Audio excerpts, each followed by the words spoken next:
नमस्कार। ऑडिटिंग में आज का हमारा टॉपिक है audit working papers.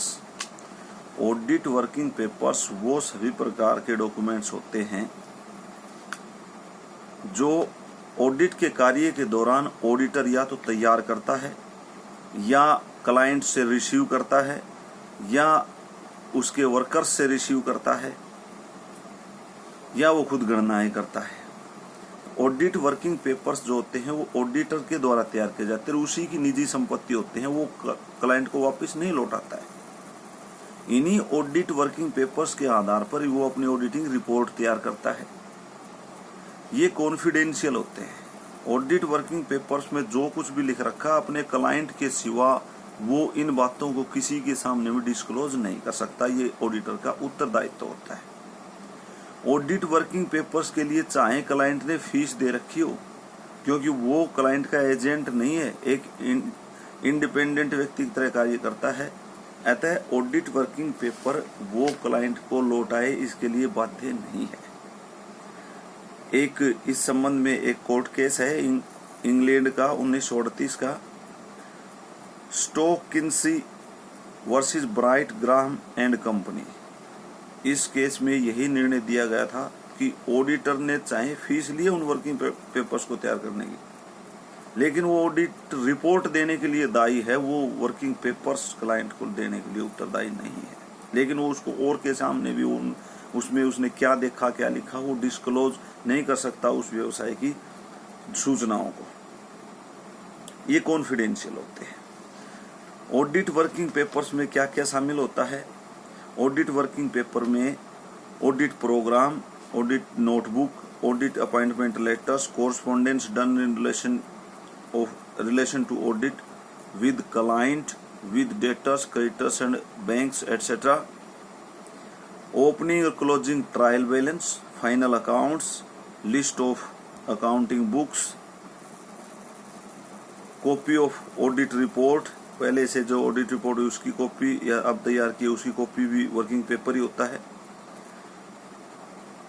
Rules regulation उस संस्था के, जैसे आर्टिकल्स या मेमोरेंडम या पार्टनरशिप डीड, जितने भी वोचर हैं बिजनेस के उनकी लिस्ट जिनका ऑडिट होना है, और मैनेजमेंट से क्लोजिंग स्टॉक के वैल्यूएशन की सर्टिफिकेट, जर्नल एंट्रीज में एडजस्टमेंट किया तो उसकी लिस्ट, कोई एक्सप्लेनेशन चाहिए तो उसने जिन कर्मचारियों से एक्सप्लेनेशन लिया है उसकी लिस्ट, वो explanation letters, summary of minute books, जो व्यवसाय में जो भी मीटिंग्स हुई उनकी मिनट बुक की summary, document related to depreciation, depreciation के अनेक तरीके हैं तो किस प्रकार डेप्रिसिएशन को फॉलो किया है उसके संबंध में एक्सप्लेनेशन डॉक्यूमेंट, और बाकी वर्किंग पेपर जो भी जांच करने में तैयार किए हैं ये सब ऑडिट वर्किंग नोट्स कहलाते हैं। इनका उद्देश्य यही है, नंबर 1 फाइनल रिपोर्ट तैयार करने में सहायक है ये।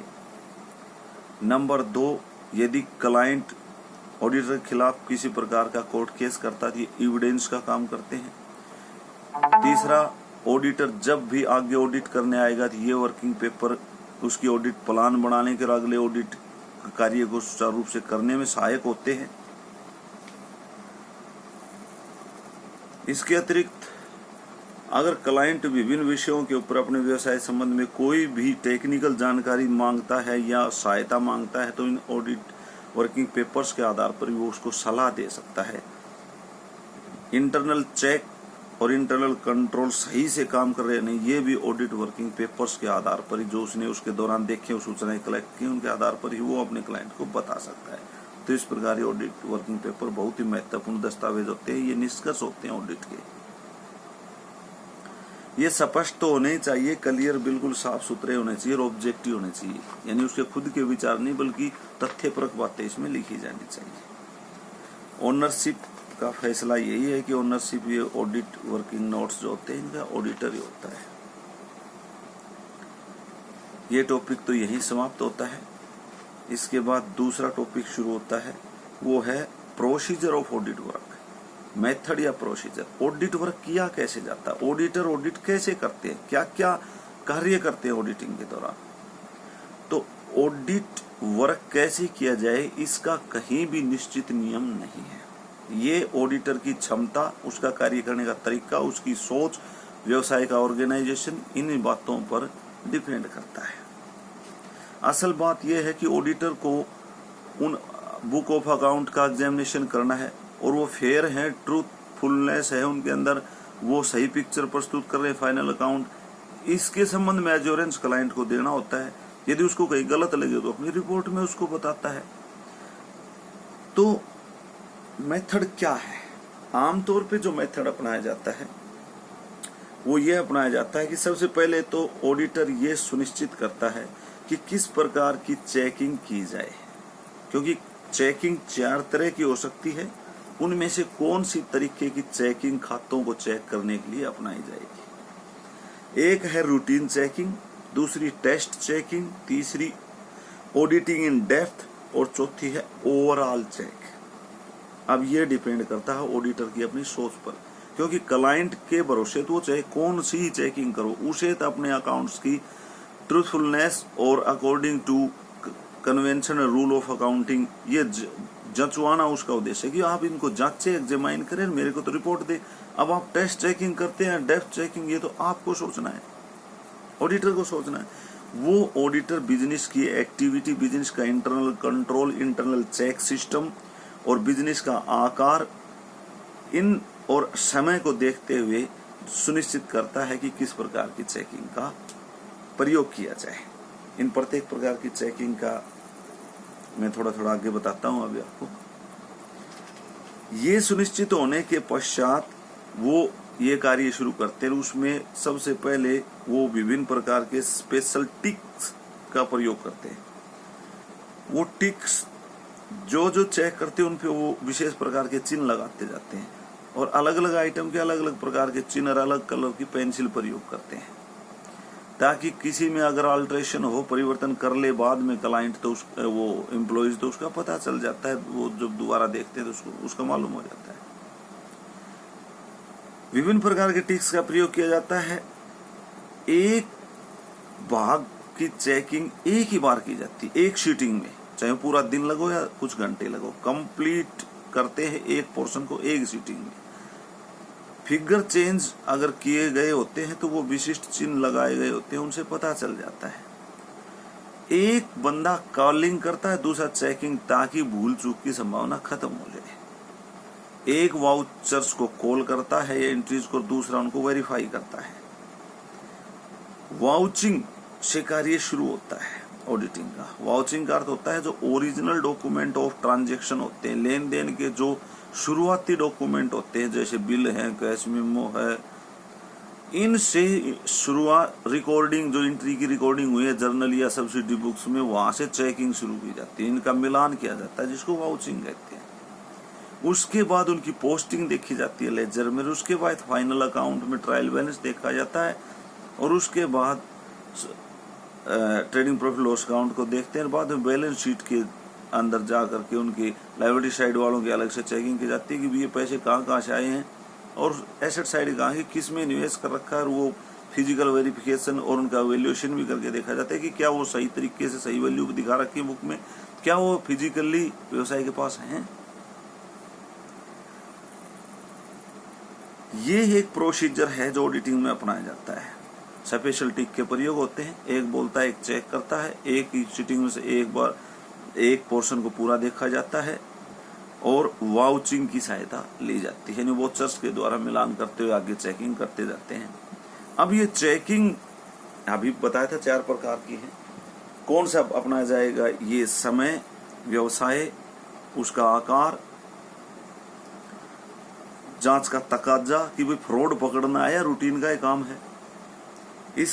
तो इन बहुत सी बातों ध्यान में रखते हुए ये फैसला ऑडिटर ही लेता है कि किस प्रकार चेकिंग का वो प्रयोग करता है। तो पहली चेकिंग है रूटीन चेकिंग। रूटीन चेकिंग का अर्थ होता है कि लगभग सभी प्रकार के ऑर्गेनाइजेशन जो बिजनेस करते हैं उनमें सब में कुछ अकाउंट तो सभी में रखे जाते हैं और वो सभी में उन अकाउंट को मेंटेन करते हैं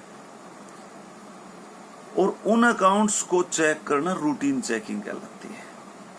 जैसे सभी लोग जर्नल या सब्सिडी बुक में एंट्री करते हैं, पोस्टिंग भी सभी करते हैं, लेजर में खाते खोलते हैं, ट्रायल बैलेंस भी बनाते हैं।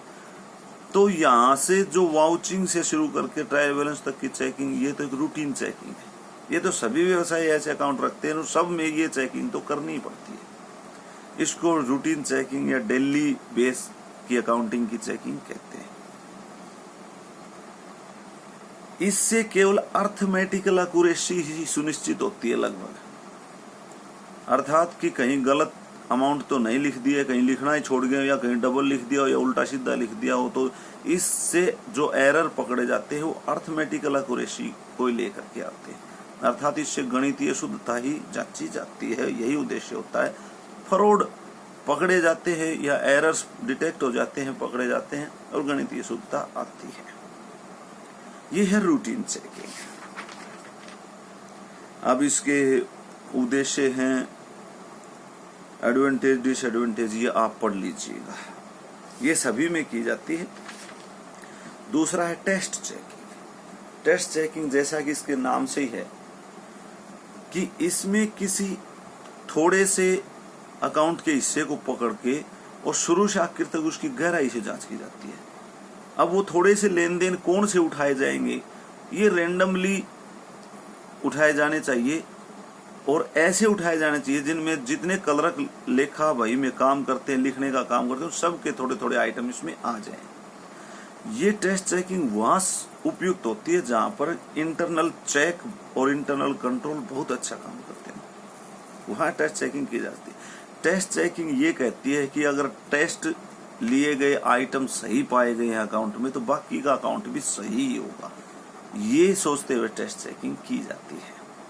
तो टेस्ट चेकिंग किया जाए या नहीं किया जाए, कौन से आइटम लिए जाए कौन से नहीं, ये डिपेंड करता है ऑडिटर की अपनी सोच पर। उससे अगली है जो थर्ड है वो है ऑडिटिंग इन डेप्थ, गहन। ये आमतौर पे फ्रॉड को पकड़ने के लिए की जाती है और इसमें जिस क्षेत्र में समस्या उत्पन्न दिखाई देती है उसके शुरू से आखिर तक सारे ट्रांजैक्शन की गहराई से जांच की जाती है और उन सभी लोगों से भी एक्सप्लेनेशन ली जाती है जो उस ट्रांजैक्शन से जुड़े हुए होते हैं। ये फ्रॉड को पकड़ने के लिए आमतौर पर की जाती है। अतः ऑडिट इन डेप्थ का अर्थ है कुछ चुनी हुए लेन देनों को शुरू से आखिर तक जांचना और उनसे रिलेटेड सभी एस्पेक्ट की पूरी तरह से जांच करना, ताकि ये पता चल सके कि इसके अकाउंटिंग सिस्टम और ट्रांजैक्शंस में किसी प्रकार की कोई फ्रॉड तो नहीं है। ये गहन जांच होती है, लेकिन चुने हुए सिलेक्टेड ट्रांजैक्शन की शुरू से आखिर तक जांच की जाती है। इसके आधार पर जल्दी फाइनल रिपोर्ट तैयार हो जाती है, बाकी वो मान लिया जाता है ठीक है। तो टेस्ट चेकिंग और इसमें अंतर क्या है? टेस्ट चेकिंग में भी कुछ चुने हुए सिलेक्टेड आइटम्स ट्रांजैक्शंस की जांच की जाती है इसमें, लेकिन यहाँ डेप्थ शब्द आ गया है। डेप्थ का होता है उनके किसी भी एस्पेक्ट को छोड़ना नहीं है, उनसे रिलेटेड हर व्यक्ति से एक्सप्लेनेशन लेना है और एक एक आइटम का गहराई से जांच करना है, बस इतना अंतर है। ओवरऑल चेक का अर्थ होता है सभी एंट्रीज की चेकिंग करना, ये छोटे व्यवसाय में संभव है। सभी एंट्रीज की शुरू से आखिर तक जांच करना, यानी वाउचिंग से लगा करके और एसेट्स की वैल्यूएशन और जो है उनकी स्टॉक टेकिंग तक का, यानी फिजिकल वेरिफिकेशन तक का सारी जांच, उनकी पोस्टिंग कहाँ हुई, कितने अमाउंट से हो रखी है, ट्रायल बैलेंस में क्या गया है और उसके बाद फाइनल अकाउंट में क्या दिखा रखा है, ये सारी कंप्लीट जांच की जाती है। यह होती है ओवरऑल चेक। तो आज का चैप्टर ये समाप्त होता है। अधिक जानकारी के लिए आप बुक को जरूर पढ़ेंगे। धन्यवाद।